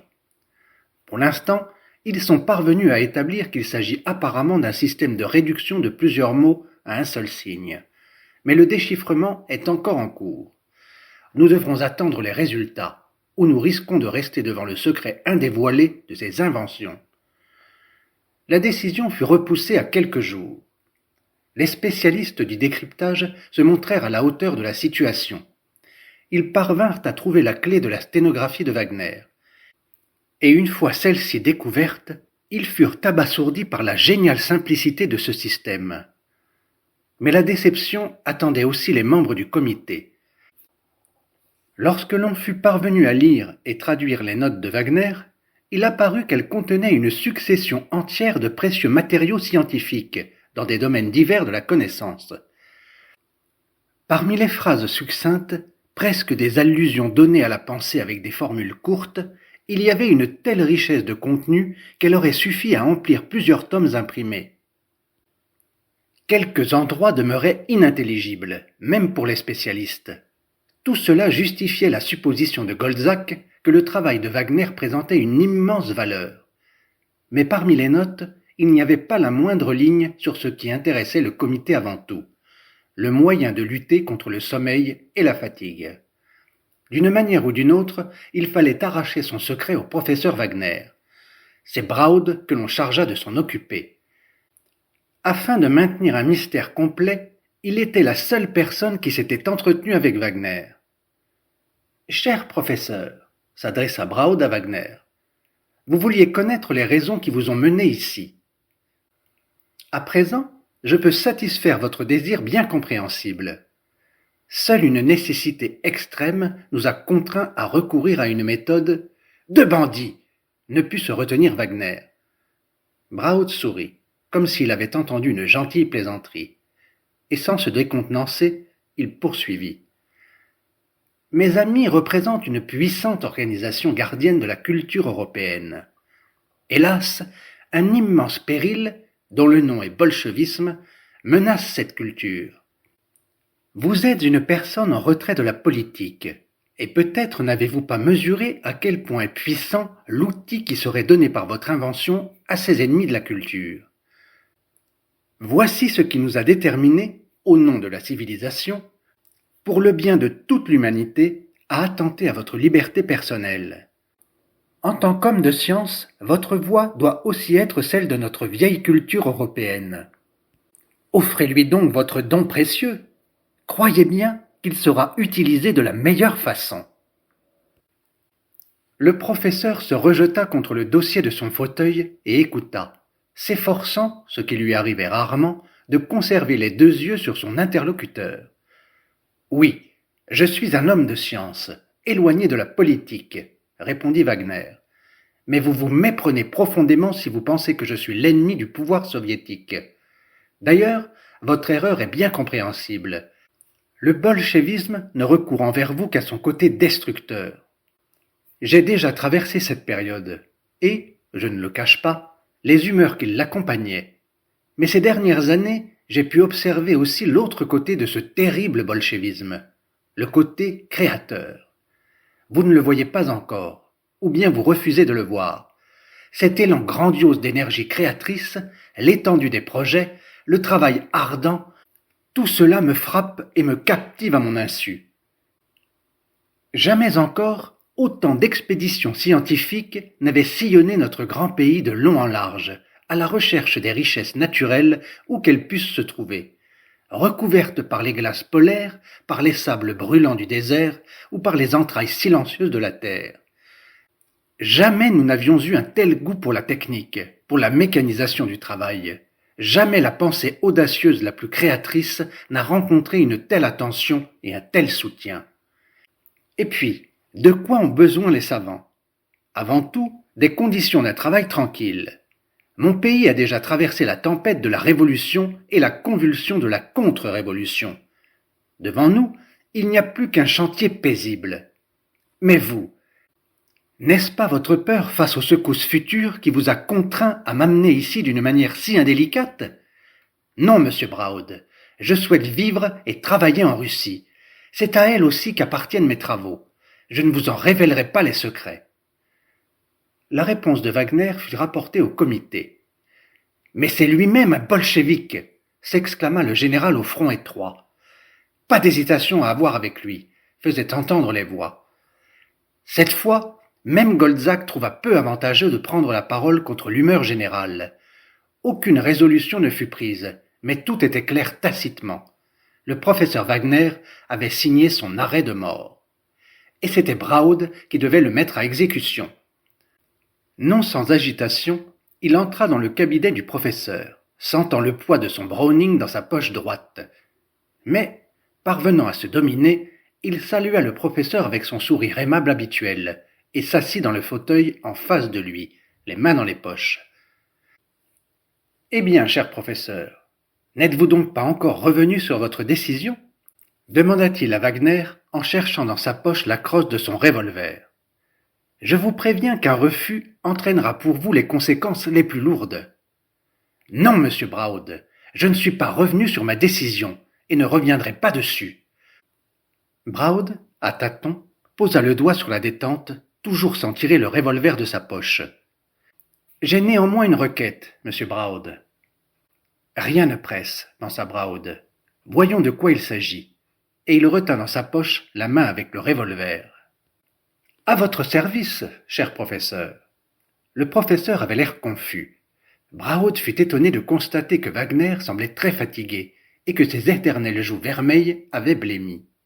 « Le fait est, commença le professeur avec hésitation, que vos amis en masque, pendant la fouille, n'ont pas remarqué dans la poche de mon gilet une petite boîte avec des pilules. Je veux dire, peut-être l'ont-ils remarqué, mais probablement sans y prêter attention, puisque la boîte portait l'étiquette anodine de Purgen, un médicament commun pour les personnes menant un mode de vie sédentaire. Dans cette boîte, j'avais une réserve de pilules contre le sommeil et la fatigue. Hélas, elle est vide. J'ai pris hier la dernière pilule. Si je ne reprends pas aujourd'hui ma dose, je serai forcé de m'endormir. Pour moi, cela serait terrible. Et la fatigue. Je vous serais très reconnaissant. » Le professeur parlait de plus en plus lentement. « Si vous pouviez me procurer quelques produits chimiques selon mes indications, et si je pouvais... bien... » La tête du professeur se rejeta en arrière, ses paupières se fermèrent, et il s'endormit d'un profond sommeil. « Voilà qui facilite le travail, » dit Braud à haute voix, tirant tranquillement son revolver et le braquant sur la poitrine du professeur. Mais il ne tira pas. Une pensée l'arrêta. Et après avoir fourré rapidement le revolver dans sa poche, il sortit de la pièce en courant. 9. La société par action énergie. Le professeur Wagner dort. Il est entre nos mains, prononça rapidement Braud en courant vers le secrétaire du comité. Soyez plus clair, Braud. Que se passe-t-il ? Le fait est que Wagner a épuisé ses réserves de pilules anti-sommeil et qu'il a besoin de matériaux chimiques, autrement dit, il a besoin de nous. Nous pouvons lui fournir tout le nécessaire à la condition qu'il nous livre le secret. Je suis certain qu'il acceptera tout à présent. J'ai donc pris la liberté de repousser l'exécution de la sentence. Vous avez eu raison. Quelques jours ne changeraient rien au compte. Essayez de trouver un accord avec lui, lorsqu'il se réveillera. Mais trouver un accord avec Wagner ne se révélait pas si simple. Cependant, Braud ne perdait pas espoir. Il jouait sur la psychologie de Wagner et se mettait à marchander dans des minutes pénibles au professeur Wagner, lorsque la fatigue et le sommeil commençaient à le saisir. Le professeur souffrait. Que de temps perdu de manière improductive. Le sommeil est pour moi équivalent à la mort. Et la mort n'est effrayante qu'en tant qu'elle est un sommeil éternel qui interrompt mes travaux. Combien de choses inachevées, combien de projets vont mourir. Au 3e jour, un accord fut trouvé. Les amis de Braud fourniraient au professeur Wagner tous les produits nécessaires, et le professeur produirait dans le laboratoire sa préparation miraculeuse. Personne n'assisterait à la production. Par précaution, Braud posa la condition que Wagner avalerait en premier l'une des pilules préparées.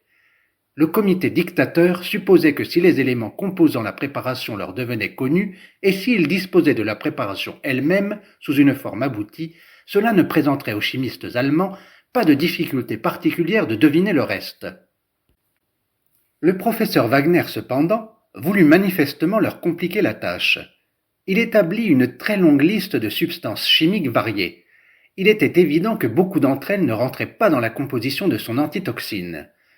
Une fois reçue la préparation achevée, les chimistes décelèrent des polypeptides et des acides aminés. On détecta des substances appartenant au groupe CONH, mais la préparation contenait encore, apparemment, un reste indécomposable. Au moins, les expériences des scientifiques ne touchaient pas au but. Il n'en résultait pas encore d'inconvénients pratiques. Les pilules de Wagner, prises une fois par jour avec le repas, contenaient, en dehors des liants habituels des pilules, pas plus de 0,05 g de préparation pure. Avec quelques kilogrammes, on pouvait pourvoir aux besoins de toute la population. Le laboratoire de Wagner vint à bout de cette production avec un succès entier. Le professeur Wagner se résigna un certain temps à son sort. Lorsque la production s'arrangea, les jours et les nuits d'un travail habituel s'écoulèrent. La préparation de la pilule ne lui prenait pas plus de 4 heures dans la journée. Ayant accompli cette tâche, il se plongea dans ses recherches scientifiques sans plus penser au sort de sa production.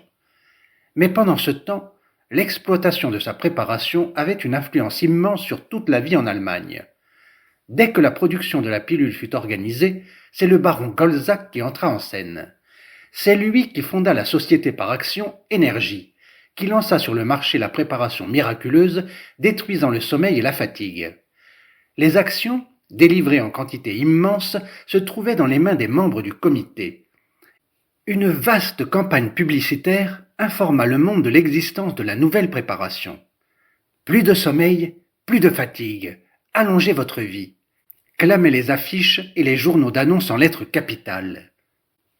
En réponse à ces réclames, une succession d'articles sur le professeur Wagner, qui avait déjà découvert le secret de la lutte contre le sommeil et qui avait si mystérieusement disparu en territoire allemand, parut dans les journaux soviétiques. Mais les journaux allemands, entretenus par Énergie, s'indignaient de ces insinuations et démontraient qu'Énergie avait acheté sa préparation auprès du professeur allemand Fischer, qui avait résolu ce problème avant Wagner. Ce professeur avait effectivement existé, mais ses collègues, connaissant son manque de talent, en étaient restés pantois. La découverte inopinée du génie de Fischer et, sur ses entrefaites, sa richesse soudaine, induisirent beaucoup de savants allemands à douter de son bien-fondé, mais ils gardèrent le silence.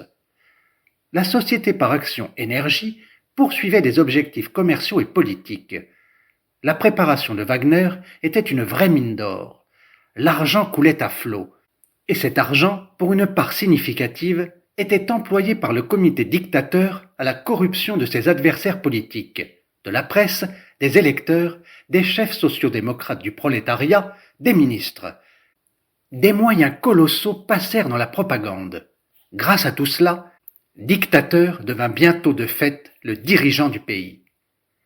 Les premiers acheteurs de la préparation appartenaient à l'aristocratie d'argent. Les capitalistes, les rentiers, les gens des professions libérales.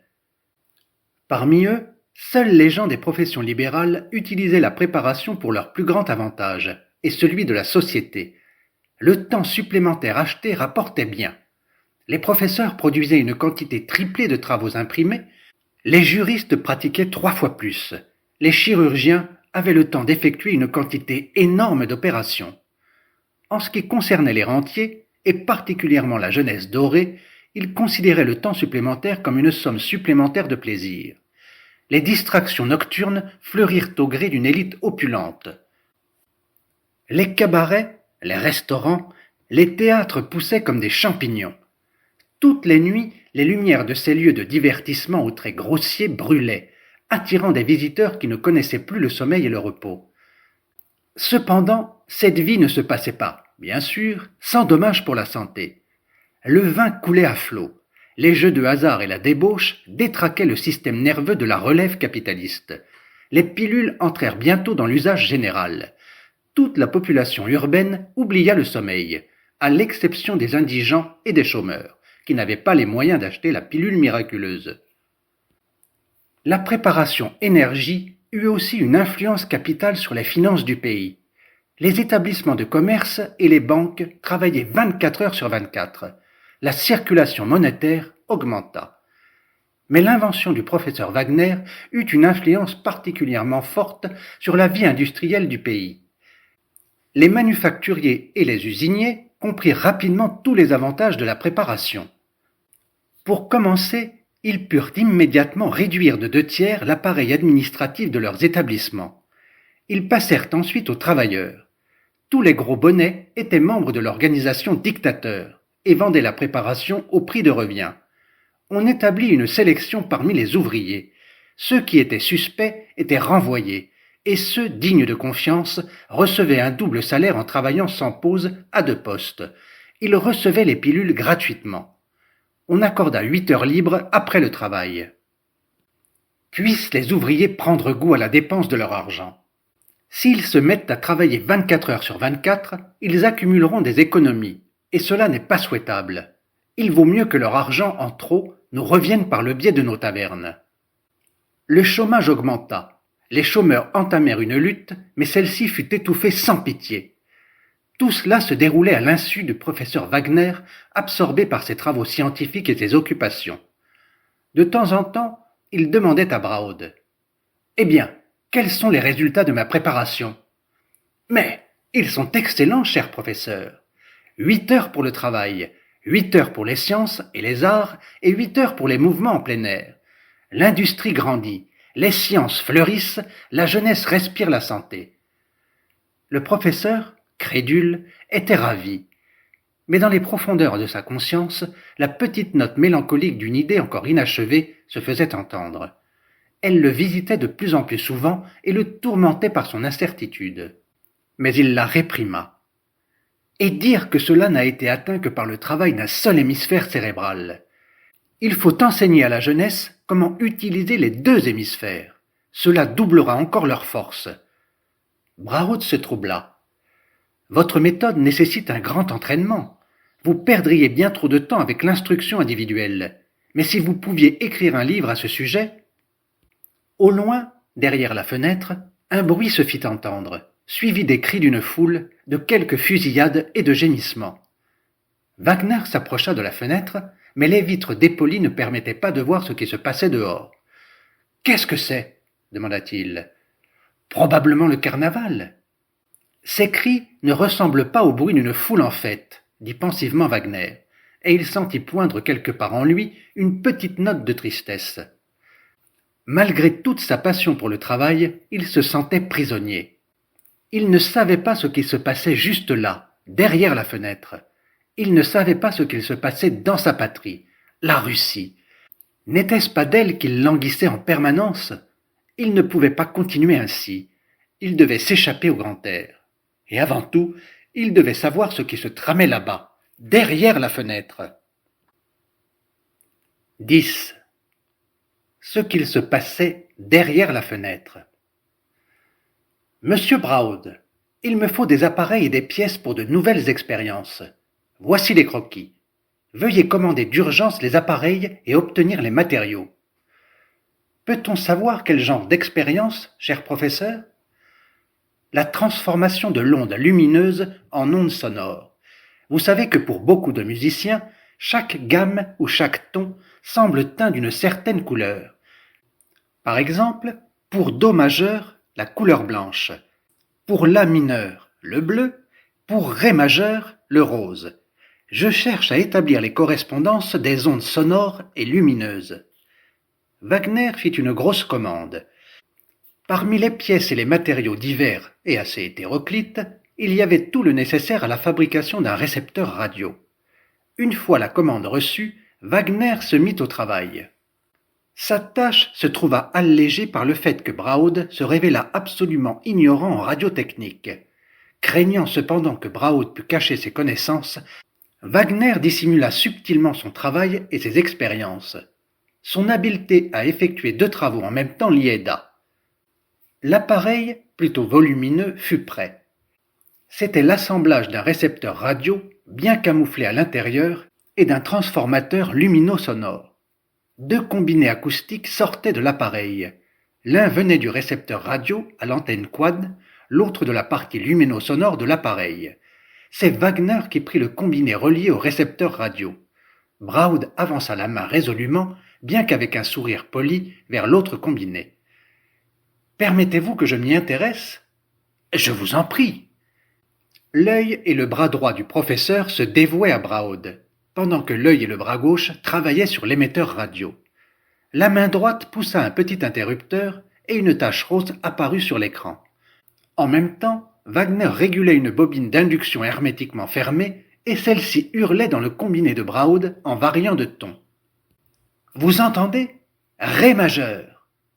Mais une complication survint. Braud se révéla possesseur d'une oreille absolue. « Ce n'est pas un ré majeur, je vous assure que c'est un do majeur, dit-il. Je ne suis pas musicien, mais cela ne fait que prouver que les rapprochements subjectifs de son et de la couleur sont erronés, répondit promptement le professeur. En même temps, il réglait son récepteur radio de la main gauche. Parmi les foxtrots qui amusaient l'Europe et les percussions d'un radiotélégraphe, il capta soudain un discours en russe. Avec ce seul exemple, vous pouvez voir, camarades, comment les succès les plus précieux de la science se corrompent en terre capitaliste. Ce qui pouvait rapporter un profit immense aux travailleurs, les élever culturellement, se transforme en outil d'exploitation du prolétariat. L'invention du professeur russe Wagner, si étrangement disparue en Allemagne, c'est extrêmement intéressant, dit bruyamment Braud. Étonnant, cela m'intéresse beaucoup. Il faut installer un piano ici. Imaginez des tableaux se transformant en sons. Peut-être entendrons-nous de nouvelles symphonies, ou bien un carnaval de Schumann lumineux. Procéder contre le sommeil, poursuivait la radio, a provoqué un chômage effroyable. La détresse des travailleurs est indescriptible. Mais Braud m'avait assuré, pensa Wagner, et ne se retenant plus, il s'exclama. Quelle duperie ! Une duperie ? Quelle duperie ? Demanda Braud avec étonnement. Colorer le ré majeur en rose, répondit Wagner avec irritation. Mais puisque c'est subjectif. 11. L'empire du sommeil. Un objectif avait été atteint. Le professeur Wagner savait ce qui se passait derrière la fenêtre. Il ne restait qu'à parvenir là-bas, derrière la fenêtre, vers la liberté. Son plan était prêt. Il sourit malicieusement dans sa moustache et fixa le visage de Braud d'un regard perçant. Son geôlier s'étira avec fatigue et bâilla. « Qu'est-ce que cela signifie, professeur ? Je ressens de la somnolence. »« Figurez-vous que moi aussi, » dit Wagner en faisant semblant de bâiller. « Je crains qu'on ne nous ait envoyé hier des produits chimiques de piètre qualité. »« C'est étrange, je m'endors tout à fait. Il faut, au cas où, à prévenir. » Il se releva, mais tomba aussitôt du fauteuil et se mit à ronfler. « Bien, » prononça le professeur Wagner en souriant largement. « À présent, cette peste va traverser tout le pays. Ils ne doivent pas se réveiller avant 24 heures. Comme c'était facile. Il suffisait de modifier la composition de la préparation. Au lieu des antitoxines, ils ont avalé une simple poudre de magnésie inoffensive. L'action de la pilule d'hier s'est achevée, et ils dorment maintenant comme des souches, d'un sommeil naturel. Tout Berlin, toute l'Allemagne est plongée dans le pays des songes. « Liberté, liberté !» cria Wagner sans craindre de réveiller Braud endormi. Mais la joie de Wagner était prématurée. La grosse porte en chêne du cabinet était fermée de l'extérieur. Il fallait la fracturer. Il parcourut tout le laboratoire, cherchant un outil convenable. Il n'y avait là-bas que des instruments légers de précision et des récipients en verre pour la chimie. Il restait le lourd meuble en chêne. Il entreprit d'en faire un bélier, le meuble se cassa, se brisa en morceaux, mais la porte ne céda pas. Braud dormait toujours. Même des coups de canon n'auraient pu le réveiller à présent. Wagner n'avait encore jamais travaillé avec une telle tension physique. Il dut prendre encore plusieurs fois de la retardine, le remède détruisant la fatigue, afin de reprendre des forces. Mais surtout, un temps précieux s'était écoulé. Ce travail opiniâtre avait déjà pris plusieurs heures. Enfin, une moitié de la porte céda. Le professeur poussa un soupir de soulagement et se faufila dans la brèche formée. Ici, il pouvait se convaincre qu'on l'avait bien gardé. Tout un personnel de gardiens se trouvait dans la salle voisine. Tous dormaient profondément, assis sur des fauteuils ou couchés sur le sol. Leur ronflement ébranlait l'air. Juste en face de lui, le professeur vit une porte en acier poli comme celle d'un coffre-fort. Le professeur baissa les bras de désespoir. On ne pouvait même pas penser démolir une porte comme celle-là. On ne pouvait que la faire sauter. Et pourquoi donc ne pas la faire sauter? La pensée traversa soudain l'esprit de Wagner. Il se rua dans le laboratoire et se mit à fouiller fébrilement parmi les flacons. Il pesait, broyait, mélangeait simultanément, travaillant rapidement des deux mains. Une demi-heure n'était pas passée que le professeur tenait dans ses mains une douille avec une substance explosive de grande force. Après avoir creusé un petit orifice dans le mur près de la porte, il y introduisit la douille et en tira la mèche jusqu'à un coin reculé du laboratoire. Ou bien je mourrais, ou bien je serais libre. Après avoir regardé les endormis, il se mit à penser. Il tira sa montre, secoua la tête d'un air désapprobateur. Au bout du compte, quelques minutes ne feront pas de différence. Pas besoin de victimes inutiles. Et il traîna les serviteurs endormis dans le laboratoire. Après en avoir fini avec eux, Wagner regarda encore la montre, soupira et approcha la mèche du feu. Une étincelle gazeuse courut jusqu'à la porte. Le professeur Wagner se serra involontairement contre le mur. Quelques secondes infiniment longues d'une attente tendue passèrent. Un roulement de tonnerre ébranla tout le bâtiment. L'onde du souffle frappa Wagner. Il perdit connaissance. Lorsque Wagner revint à lui, il se palpa le corps. On dirait que je suis entier. Et il regarda aussitôt sa montre. Néanmoins, je suis resté évanoui 20 minutes entières. La tête me tourne. Ce n'est rien, ça passera. Et il regarda autour de lui. La pièce était emplie d'une fumée suffocante. Toutes les fenêtres dans le laboratoire avaient été arrachées de leurs croisées. Le crépier au plafond s'était effondré. La vaisselle en verre était brisée. L'un des gardiens était blessé et gémissait sourdement dans son sommeil. Braud avait été projeté contre la porte du laboratoire, mais l'avait apparemment échappé belle. Il marmonnait quelque chose et soulevait la tête en essayant de se réveiller, mais celle-ci retombait lourdement. Wagner enjamba son corps et entra dans le cabinet. Tout y était ravagé. Le plafond s'était effondré à moitié. Aux poutres saillantes pendaient des sortes de guenilles parcourues de petites flammes. Tout le mobilier était détruit. Le bureau reposait sur le côté, ébréché par des tuiles tombées. Le plancher se gondolait. Wagner se fraya un passage jusqu'à la porte à travers les débris amoncelés et jeta un œil dans la salle suivante. Mais à la place du mur à la porte d'acier, il vit à travers le rideau de fumée un petit jardin protégé par un grand mur en pierre. Plus loin, derrière le mur, s'élevait la masse d'un bâtiment gris aux vitres brisées, et apparaissait le poteau courbé d'un réverbère. « Je ne pensais pas que je me trouvais dans la ville, » dit Wagner en s'approchant de la rupture du plancher. Ses tempes cognaient, sa tête lui tournait encore violemment, la fumée âcre lui faisait mal aux yeux. Mais Wagner, se cramponnant aux saillies du mur effondré, se mit à dévaler le jardin.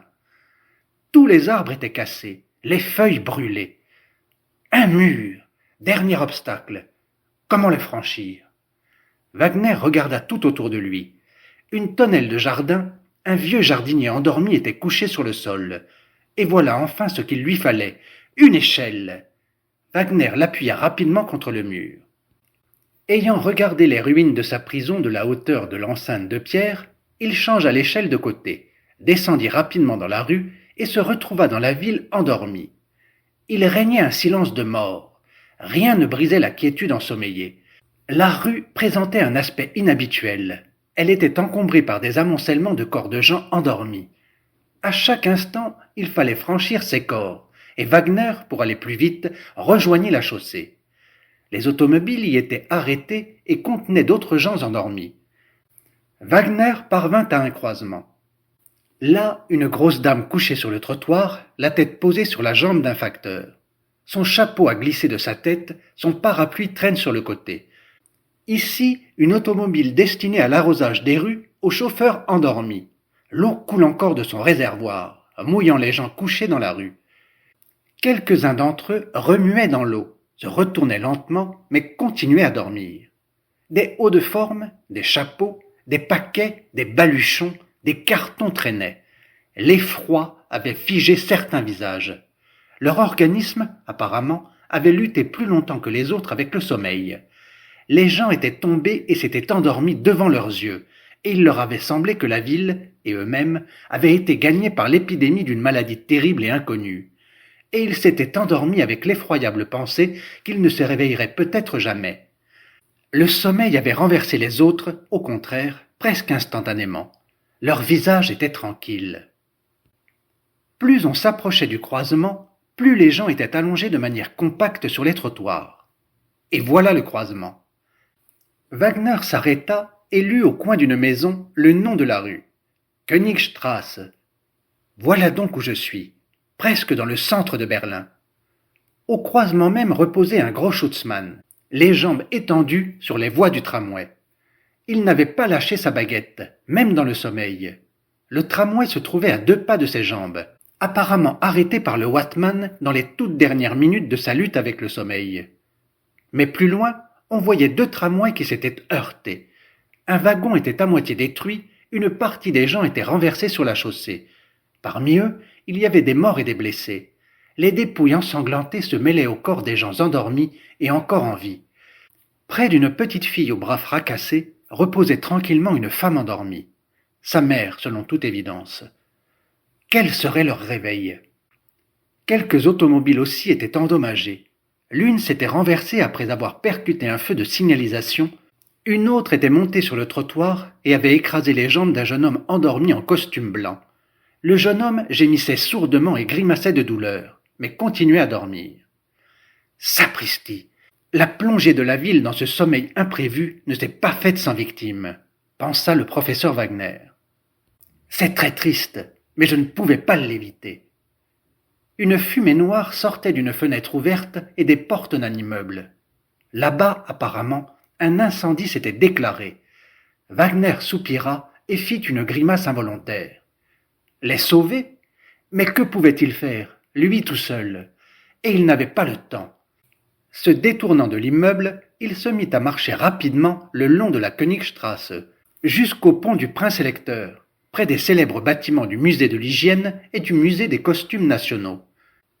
Voilà la mairie, en grès rouge sombre et au soubassement de granit gris, avec une haute tour et des statues dans les niches voisines de l'entrée du prince-électeur Frédéric Ier et de l'empereur Guillaume.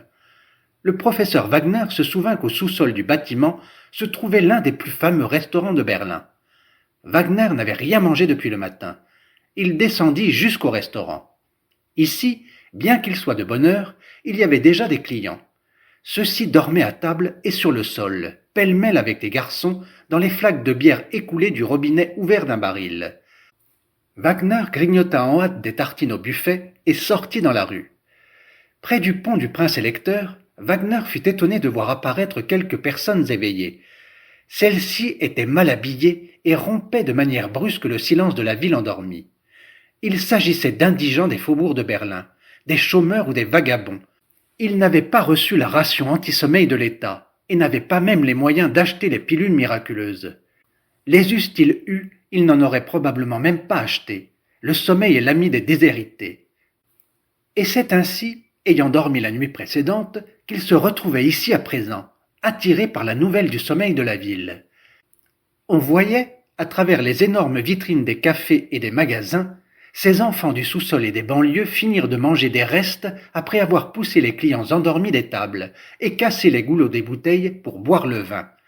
Dans les magasins de prêt-à-porter, ils se dépouillaient de leurs guenilles, s'habillaient de costumes à la mode, jurant tant avec leur visage aux chairs flasques, pas rasés ou exténués par le besoin, chargeaient des paquets sur leur dos et fermant leurs boutons à la hâte, se ruaient vers les autres magasins, sautant avec leurs baluchons par-dessus les corps endormis. Là, d'autres tentations les séduisaient. Se débarrassant des paquets et des vêtements, ils s'emparaient des bonbons, des gâteaux, des conserves, et s'en débarrassaient à leur tour pour l'or et les pierres précieuses des bijouteries. Ils étaient au comble du bonheur. Ils régnaient. Personne ne les arrêtait. Rencontrant les corps étendus des Schutzmanns endormis, leurs éternels ennemis, ils ne pouvaient pas se refuser le plaisir de s'amuser un peu. Ils coiffèrent les Schutzmanns endormis de capelines de dames, attachèrent des chiens errants à leurs jambes, leur fourrèrent des bouteilles vides dans les mains. Et voici apparaître le pont du Prince-Électeur, avec 2 petites filles endormies près de la statue de bronze du prince. Le pont entier croulait sous des tas de gens endormis. Wagner atteignit avec effort la place du palais.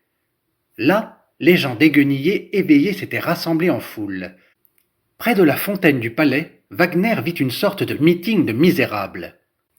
Wagner y prit intérêt et s'achemina parmi les corps endormis sur le sol jusqu'à la fontaine de Neptune, debout sur un rocher au milieu de 4 figures allégoriques: le Rhin, l'Elbe, l'Oder et la Vistule. Cette fontaine est un cadeau de la ville de Berlin à l'empereur Guillaume II. Et le dieu des mers, c'est bien entendu le Kaiser lui-même. L'avenir de l'Allemagne est sur l'eau. Hélas, que la destinée humaine est inconstante, pensa Wagner en franchissant un corps. Qu'est-il resté de la puissance du roi des mers? La Révolution a découronné le dieu et le monument de Guillaume II ne se tiendra pas, 33e de la liste, dans l'allée de la victoire du Tiergarten. Un ouvrier, après avoir grimpé sur une estrade, s'adressait à la foule. « Camarades, arrêtez-vous! Que faites-vous? Nos ennemis vont se réveiller. Les banquiers, les manufacturiers, les usiniers, la police va se réveiller et ils vous captureront tous et vous jetteront en prison. L'ennemi désarmé repose devant nous. Il est entre nos mains. Il faut aller à l'arsenal, s'emparer des armes. Il faut faire prisonnier les membres du gouvernement, les généraux, la police. Il faut agir immédiatement et le pouvoir sera entre nos mains. » On entendit quelques exclamations d'approbation. Mais lorsqu'on commença à débattre du plan d'action, il se révéla qu'usurper le pouvoir n'était pas si facile. Avant tout, personne ne savait si cet étrange sommeil durerait longtemps. La majorité des veilleurs appartenaient au lumpenprolétariat, misérables affamés qui voyaient soudain les innombrables richesses de la ville entre leurs mains. Il était difficile d'éloigner cette foule des tentations du pillage et de l'organiser en quelques heures, de la forcer à agir selon un plan déterminé. « Permettez-moi de m'immiscer dans votre conversation, » dit le professeur Wagner. « Il vous intéresse de savoir quand la ville se réveillera. Je peux vous donner des informations assez précises. Tous les gens endormis doivent dormir au moins 8-10 heures. Ils se sont endormis vers 9 heures du matin. Il est maintenant 1h20. Il faut s'attendre à ce que ce réveil débute entre 5 et 7 heures. Vous avez donc environ 4 heures à votre disposition. 4 heures. Dans ce temps, il fallait trouver des camions, libérer les prisons, transporter ici les ennemis endormis. Le quartier de Moabit pourra-t-il tous les contenir? Supposons que l'on trouve la place pour les gens arrêtés à Berlin. Mais les chauffeurs, vraisemblablement, dorment eux aussi tous. Où en trouver d'autres? En trouvera-t-on beaucoup? Écoute, Karl, ne faut-il pas solliciter l'aide de nos camarades moscovites? Qui sait, peut-être la ville dormira-t-elle quelques jours? La ville s'éveillera bientôt, s'immisça encore le professeur Wagner. D'où le tenez-vous? De source première. C'est moi qui suis la cause de ce sommeil. Ils, et Wagner désigna de la main les corps des gens endormis, ne sont pas empoisonnés. Ils n'ont simplement pas reçu le composé habituel de la pilule contre le sommeil que j'ai fabriqué, et ils dorment maintenant d'un sommeil naturel, si tant est que le sommeil soit naturel. Et un sommeil normal dure environ 8 heures. Le calcul est simple. Il n'y a aucune aide à espérer de Moscou dans une si courte durée. Je ne parle pas là des quelques obstacles diplomatiques qui peuvent se rencontrer ou qui nécessiteront, pour le moins, leur examen à Moscou. Mais un vol pour Moscou m'intéresserait extrêmement. Je ne peux pas rester ici. J'ai endormi la ville seulement pour m'évader de la prison de l'une de vos organisations militaires réactionnaires, et je vous serais très reconnaissant si vous pouviez m'aider. L'ouvrier Karl réfléchit, puis donna une tape sur l'épaule de son camarade et, après avoir désigné Wagner des yeux, s'exclama. « Partons avec lui, Adolphe. Si l'aide de Moscou a du retard, au moins on sera parti d'ici. On n'aura pas d'autres occasions. Je n'ai pas du tout envie de rester ici et d'attendre leur réveil. Tu sais conduire une automobile. Conduis-nous à l'aéroport. » Et ils s'approchèrent avec hâte d'une automobile flambant neuve. « Eh bien, camarade, cède-nous la place, » dit Karl, tirant le chauffeur endormi de derrière le gouvernail du volant. Que ce Goré aussi fiche le camp. Il s'occupa du passager. Il ne lui était encore jamais arrivé de dormir par terre. Qu'il essaye donc nos édredons. « Permettez, » s'écria Wagner. « Mais c'est Taube. »« Quelle Taube ?»« Ah, je n'ai pas le temps de raconter maintenant. Mais vous savez, Prenons-le avec nous, je vous en prie. En quoi est-il donc nécessaire? Je vous raconterai sur la route. Et l'automobile se mit en mouvement vers l'aéroport. Wagner, soutenant la tête de Taube endormi qui ballottait, riait intérieurement en se représentant les yeux que ferait Taube lorsque le professeur le remercierait dans son cabinet de Moscou pour l'agréable promenade en Allemagne. Dans le hangar, il y avait quelques avions de passagers. L'un d'entre eux était sur la piste et paré au décollage. Le pilote, le mécanicien et les passagers dormaient à leur place. On tira les passagers de la cabine. Wagner versa dans la bouche du pilote et du mécanicien une préparation contre le sommeil mélangée à de l'eau. Ils se réveillèrent rapidement et regardèrent autour d'eux avec perplexité. « Démarrez immédiatement, le moteur est en route », ordonna Karl. « Vers où ?» demanda le pilote. « Vers Moscou. » Le pilote remua la tête négativement. « C'est la ligne vers Königsberg, et j'avais d'autres passagers. Vous avez vos billets ?»« Les voici nos billets, » dit Karl en tirant de sa poche un vieux revolver. « C'est une agression. Je vais appeler de l'aide. »« Appelle donc ceux-ci. » Et Karl désigna les passagers endormis à terre, l'un à côté de l'autre. « Ou bien ceux-là. » Le pilote et le mécanicien examinaient les gens endormis avec étonnement. « On décolle !» dit le mécanicien en haussant les épaules. On s'assit rapidement. L'appareil se mit à vrombir. Et une nouvelle fois s'étendit face à Wagner le grand tapis bariolé au fil régulier des voies des chemins de fer, les arabesques bleutées des rivières qui serpentaient et les taches bariolées des villes. Une demi-heure passa dans le silence. Soudain, Karl, ayant jeté un coup d'œil par la fenêtre, se leva brusquement et se mit à crier. Le bruit du moteur couvrait sa voix. Mais lorsque Karl montra l'heure et le soleil, Wagner comprit. Le rayon oblique du soleil éclairait la cabine depuis la gauche. À cette heure, s'il volait droit vers l'est, le soleil devait être à droite. Karl se faufila jusqu'au pilote et commença à le secouer par les épaules en lui montrant le soleil. Le pilote, de son côté, montra la carte et tenta de se justifier. Il volait selon la route connue jusqu'à Königsberg, et de là-bas, selon l'itinéraire Kovno, Smolensk, Moscou. Il ne pouvait pas voler droit vers l'est. Il n'avait pas étudié la route. Les lieux d'atterrissage lui étaient inconnus. Karl n'accepta aucune explication. Il tira son vieux revolver, l'agita d'un air menaçant sous le nez du pilote et traça de sa bouche, sur la carte, une ligne droite vers l'est. Le pilote haussa les épaules avec mépris et invita Karl à prendre sa place. Ici, à 500 mètres de hauteur, tenant dans ses mains la direction de l'appareil, le pilote ne redoutait guère la menace de Karl.